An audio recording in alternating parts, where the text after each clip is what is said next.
د وطن ما قدرمن لیدونکو زما سلامونه نیکې هیلې ومنئ هیله ده چې جوړ روغ اوسېږئ لکه څنګه چې تاسو وینئ زما تر څنګ د کاناډا د هیواد افغانستان ته سفیر او ځانګړی استازی زما تر څنګ ولاړ ده نو غواړو دې څخه وپوښتو چې د افغانستان په اړه باندې تازه تصویر موږ ته او تاسو قدرمن لیدونکو ته راکړي. Thank you very much, Your Excellency, to give a time for us, and it was great to have you today in this great event where the delegation of Afghanistan is also present here. First of all, if you can give us the new picture of Afghanistan, that would be you are great. Thank you very much for the opportunity. There's been a lot of positive changes in Afghanistan over the past 15 years. There's also been a lot of changes in the past year.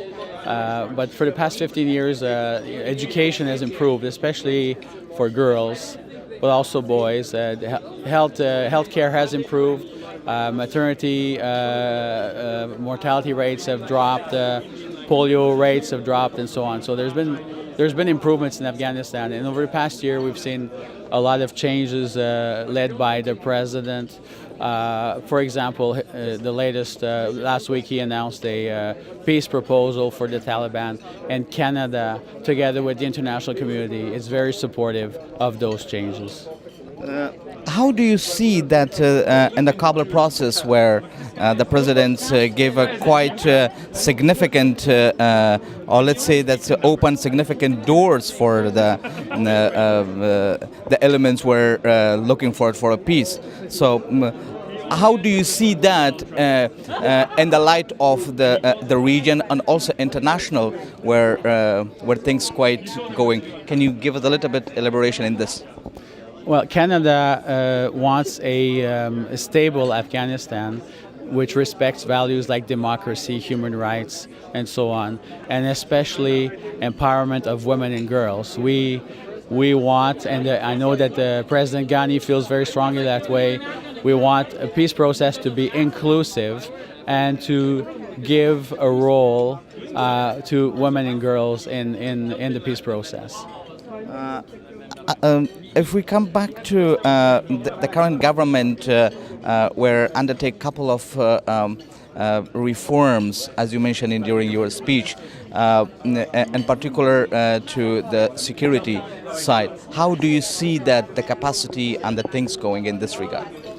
Well, there's very ambitious plans to do reforms in defense and in policing. The Minister of the Interior announced reforms and a roadmap for reforms in the policing sector. And there is a lot to do, but he is a very capable minister, and he is supported by President Ghani, and Canada is working very closely with them and the international community to make these reforms move forward.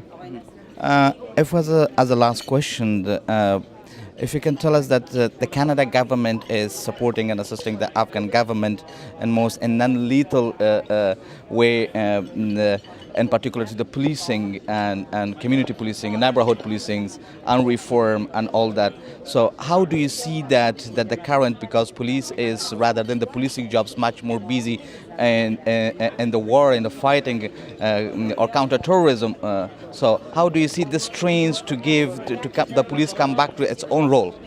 Yes, that's part of the reform plan for the policing sector. So part of that plan is to ensure that police is used for policing, for real policing jobs, as opposed to defense, military-related work. Thank you very much. As a Canadian, for most of our viewers are Canadians, what's your message that the most Afghan Canadians watching you, what your message would be for them?